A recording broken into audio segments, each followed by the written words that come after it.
세계 각국에서 역사적 구조적으로 차별을 당해온 소수자들을 차별하는 공격이 일어나고 있습니다. 특히 기존에 경제가 어느 정도 발전했지만 빈부 격차가 심화되고 있는 자본주의 국가들에서 공통적으로 외국인에 대한 혐오 발언과 같은 차별이 심각한 사회 문제로 떠오르고 있어요.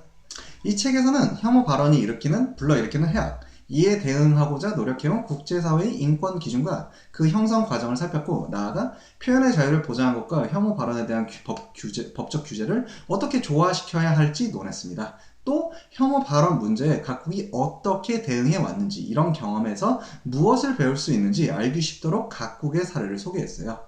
일베의 등장에 따라 혐오 발언이 한국에서 새로운 국면을 맞이하게 된 지금, 국제적 관점에서 혐오 발언 문제를 생각해 볼 수 있는 계기가 되기를 바란다고 저자는 언급합니다. 2013년 일본의 단번에 퍼진 혐오 발언이란 용어는 증오 범죄와 함께 1980년대 미국에서 만들어져 상용화된 새로운 용어입니다. 1980년대 전반 뉴욕 등지에서 아프리카계 사람이나 성소수자 차별이 원인이 된 살인사건이 빈발하자 1985년에 국가가 증오 범죄를 의무적으로 조사하도록 한 증오 범죄 통계 법안이 만들어졌고, 이것이 증오 범죄라는 용어가 처음 쓰인 사례라고 알려졌어요. 용어가 성립된 경위에서 알 수 있듯이 증오 범죄도 혐오 발언도 결국 인종, 민족, 성에 따른 소수자 차별을 바탕으로 한 공격을 뜻해요. 혐오란 일반적인 증오의 감정을 일컫는 말이 아니라 소수자에 대한 부정적인 감정을 가리키는 말로 쓰여요. 이 책에서는 도쿄의 신오쿠보, 오사카의 스루하시 등에서 벌어져 일본 사회에서 논란이 된 배회주의 시위, 즉 인종주의적 혐오 발언을 중심으로 다루어요. 이런 발언은 인종적 낙인을 찍는 형태의 공격입니다. 인종차별 철폐 조약은 1959년 말 독일에서 유럽 각국으로 퍼진 신나치 운동에 국제사회가 강한 위기감을 느끼고 긴급히 만든 것이에요. 일본도 1995년에 이 조약에 가맹했지만 아직도 혐오 발언을 규제할 법 제도가 없어 국제인권법을 위반하고 있는 상태입니다. 일본 사회에서는 1989년 파친코 의혹 사건, 1994년 북핵 의혹, 1998년 대포동 소동 등 북한과 외교 관계에서 문제가 발생할 때마다 조선학교 학생들을 표적으로 삼은 폭언과 폭행이 각지에서 수백 건씩 일어났습니다. 일본에는 혐오 발언이 만연해 있어요. 대상은 제일 조선인만이 아닙니다. 일본에 정착한 한국인, 중국인, 브라질인, 다양한 국적의 외국인, 구식민지 출신자, 이주 노동자와 그 가족, 난민, 비정규 체류자 등 여러 부류의 외국인과 민족적 소수자도 대상이 되어요. 여성, 장애자, 성소수자도 마찬가지입니다. 2013년에 사회 문제가 된 배회주의, 샤비니즘 시위는 이전까지의 혐오 발언과는 달랐어요. 인터넷에서 차별하는 글을 되풀이해서 써오는 이들이 인터넷으로 서로 연락하며 실제로 운동단체를 조직하더니 버젓이 소수자 집단의 직접 폭언, 폭행을 끊임없이 일삼게 되었기 때문이에요. 자신들이 벌인 가두 시위 같은 활동을 동영상 사이트에 올려 차별을 선동하면서 지지를 얻고자 하는 점도 특징입니다. 그 중심이 바로 제특회예요. 제특회는 제1특권을 용납하지 않는 시민의 모임으로 2007년 1월 20일 회원 약 500명으로 설립되었어요. 제특회는 홈페이지에 제1조선인의 특권 폐지, 특히 제1조선인의 특별 영주 자격 폐지를 활동 목적으로 내걸며 다른 외국인과 평등하게 대우하는 것을 명목상 목표로 해요. 이런 자격은 특권이라 볼 수 없습니다. 2013년 3월 14일 민주당, 3인당, 녹색바람당 소속 국회의원 11명이 배회주의 그리고 인종모멸 시위에 항의하는 국회 모임을 주최했어요. 평일 낮이었는데도 300명 가까운 사람들이 모였어요. 이 집회 후 아사히 신문에 죽어라!를 연달아 외치는 시위 횡행이라는 제목의 특집 기사가 실렸는데, 여기에서 혐오 발언이라는 용어를 썼어요. 이를 시작으로 각 신문이 이 문제를 혐오 발언 문제로 다루게 되었습니다. 저자는 주류 사회가 배회주의 시위에 반대하면서도 시위가 얼마나 과격한지에만 주목하고 그 해악, 특히 혐오 발언이 소수자의 심신에 돌이킬 수 없을 정도로 상처를 남기고 인생을 파괴할 정도로 피해를 입힌다는 점을 실감하지 못한다고 느꼈어요. 그 때문에 법 규제의 필요성을 인식하지 못하는 게 아닐까 생각했고요. 제특회가 조선학교 이런 건 학교가 아니다라고 매도한 것은 일본 정부가 패전 후 일관되게 조선학교를 차별해온 역사의 그 원인이 있어요. 애초부터 제1조선인은 식민 지배의 결과로 어쩔 수 없이 일본에서 살게 된 이들과 그 자손들입니다. 1910년 일본은 조선을 식민지로 삼아 토지 조사 사업과 산미 증식 계획에 따라 조선인의 토지와 식량을 빼앗았어요. 조선인 중 많은 이들이 어쩔 수 없이 일본으로 건너거나 강제로 연행되거나 동원되었죠. 일본은 조선인의 생명과 재산만 빼앗은 것이 아니라 황민화 정책에 따라 민족의 말과 이름, 문화까지 빼앗았어요. 조선인들에게 헤아릴 수 없는 손해와 고통을 준 것이에요.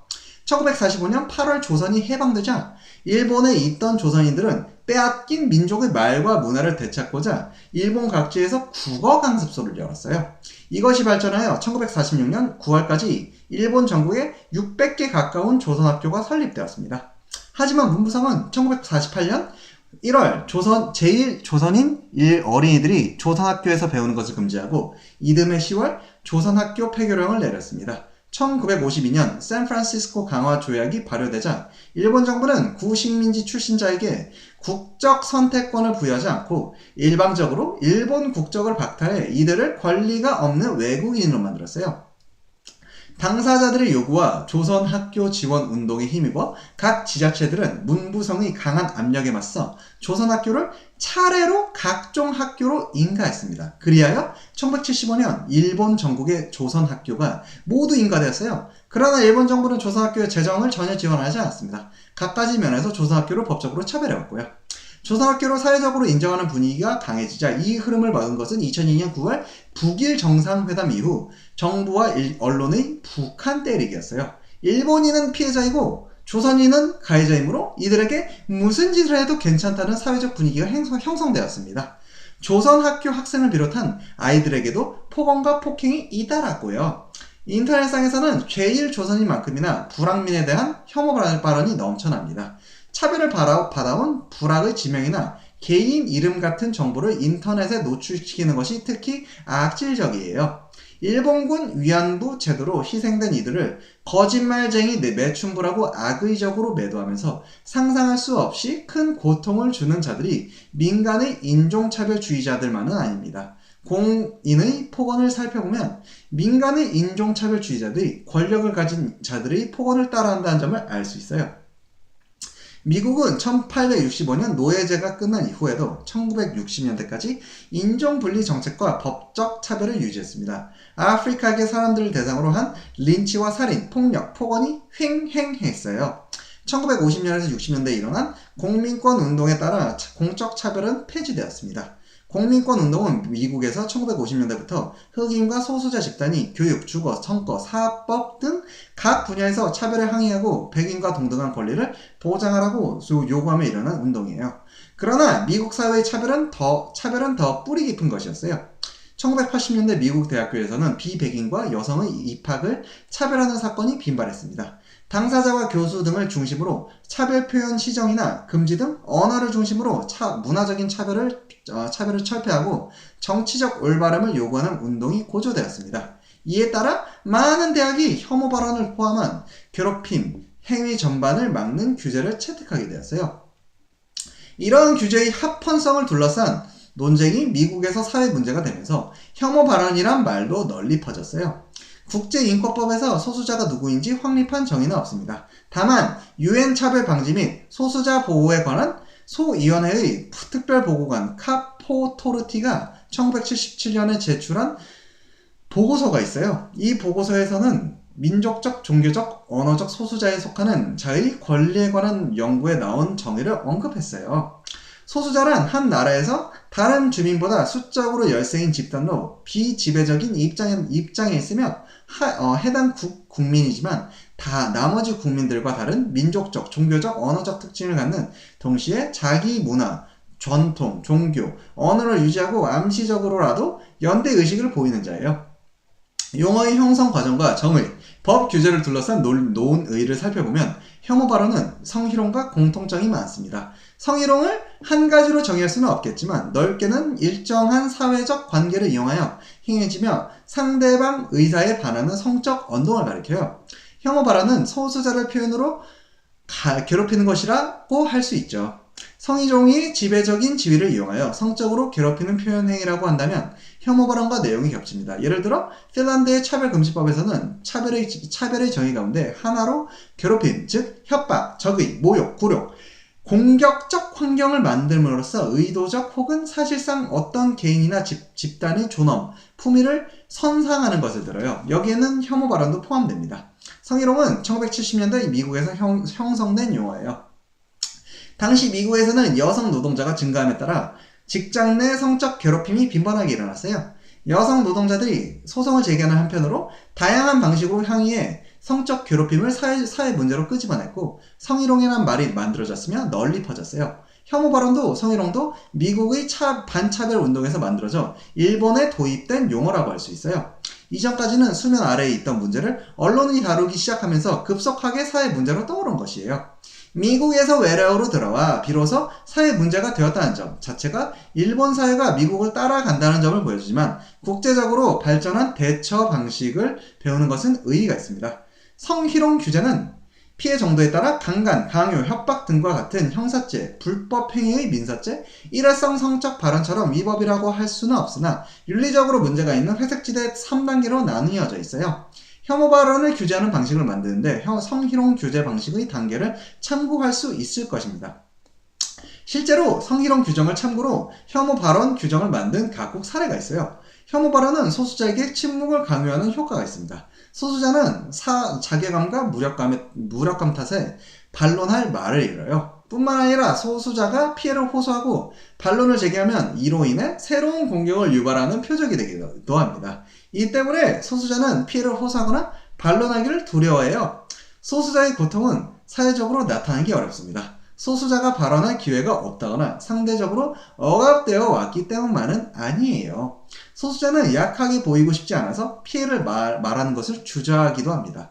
설사 소수자가 가능한 한 잊고 싶은 차별의 고통을 떠올리면서 힘들게 호소하더라도 이런 모습을 보이면 더욱 기세등등해져 공격하는 이들이 있으며 이들을 추종하는 사람들도 있습니다.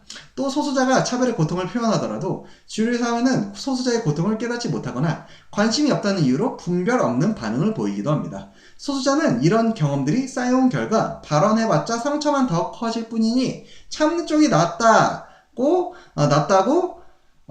생각하고 절망을 느낍니다. 사회심리학자 골든 윌러드 월포드에 따르면 혐오 발언은 증오를 사회에 퍼뜨리고 폭력과 협박을 증대시키는 연속체의 일부이며 궁극적으로는 제노사이드나 전쟁으로 이끌어요. 독일에서는 나치가 유대인에게 되풀이해온 혐오 발언이 제2차 세계대전 때 유대인 수백만 명을 희생시킨 홀로코스트로 이어졌습니다. 1994년 르완다에서는 후투족이 투치족 수십만 명을 학살한 사건이 일어났어요. 이 학살은 후투족 정부 고위 관리와 라디오 방송이 투치족은 바퀴벌레다 쳐 죽여라 라는 식으로 혐오 발언을 한 것이 계기가 되었어요. 이는 르완다 국제전범 법정 판결에서 인정된 사실이에요. 제2차 세계대전 후 국제사회는 혐오 발언을 포함한 인종차별과 민족차별이 제노사이드와 전쟁을 불러일으킨다는 공통의 인식에 따라 국제연합을 결성했습니다. 전쟁 전 인권 문제는 기본적으로 각국의 국내 문제라고 인식했으나 1945년 유엔 헌장에서는 1조 3항에 인종, 성별, 언어, 종교에 따른 차별 없이 모든 사람의 인권 및 기본적 자유를 존중하도록 촉진하고 장려하는 데 국제적 협력을 달성한다라고 명시되어 있습니다. 유엔은 존중받아야 할 인권 내용을 구체화하는 작업을 바로 시작하여 1948년 12월 제3회 유엔 총회에서 세계 인권 선언을 채택했습니다. 일본은 1995년에 인종차별 철폐 조약에 가입했습니다. 가입이란 서명을 하지 않고 조약에 감행하는 것을 가리켜요. 이와 달리 비준이란 국가가 기본적으로 조약에 동의하고 장래에 조약의 구속을 받겠다는 의사를 표명하는 서명을 거쳐 감행하는 경우를 말해요. 바꾸어 말하면 인종차별 철폐 조약은 1965년 채택되었는데 일본은 30년간 서명하지 않고 방치하고 있다가 146번째로 1995년에 겨우 가입한 것입니다.